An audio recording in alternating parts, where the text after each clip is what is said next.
we have provided here TD with 100 and hello cruel world. So all we have to do is to change the specification, is to change the alignment of this thing, hello cruel world.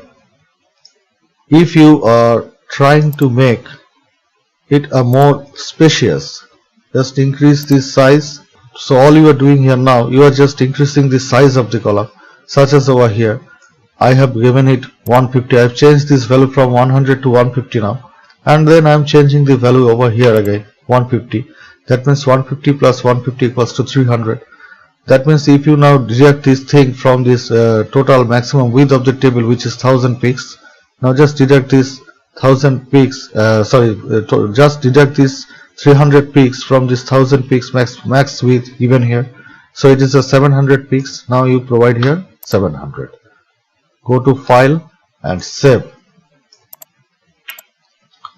And all you are doing here now, go to your page, web page, and reload. But no effect has taken place because you have not changed this dimension over here.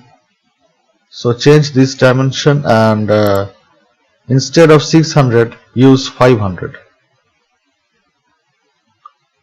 Go to file, save, come back to your project, reload, and you see now the image has been fit into the middle of this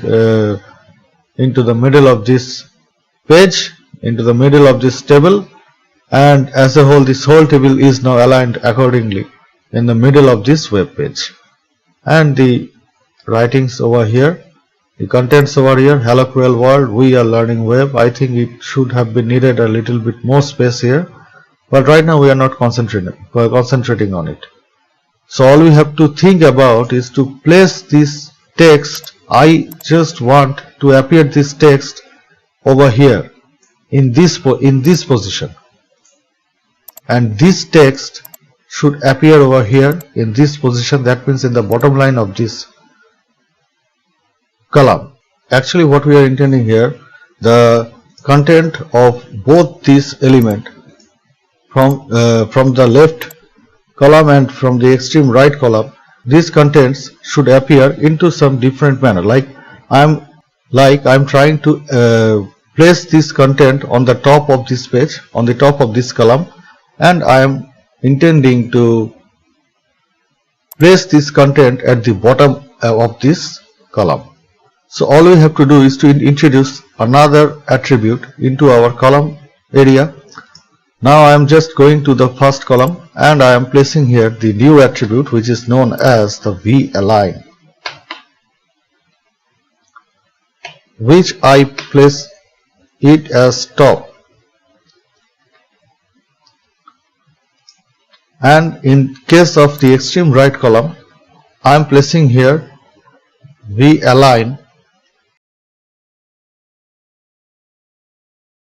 Now, and in the last case, in this last column element, that means in the extreme right column, I am pressing this, I am just using this attribute as v-align bottom.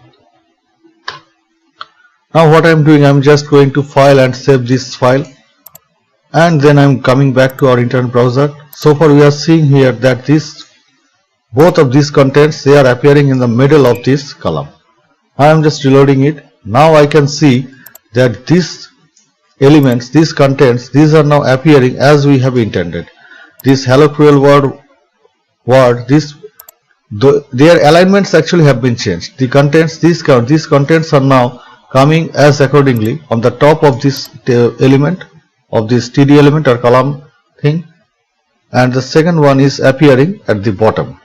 So now we have learned how to introduce images into tables and how to align those images in the middle of this web page browser.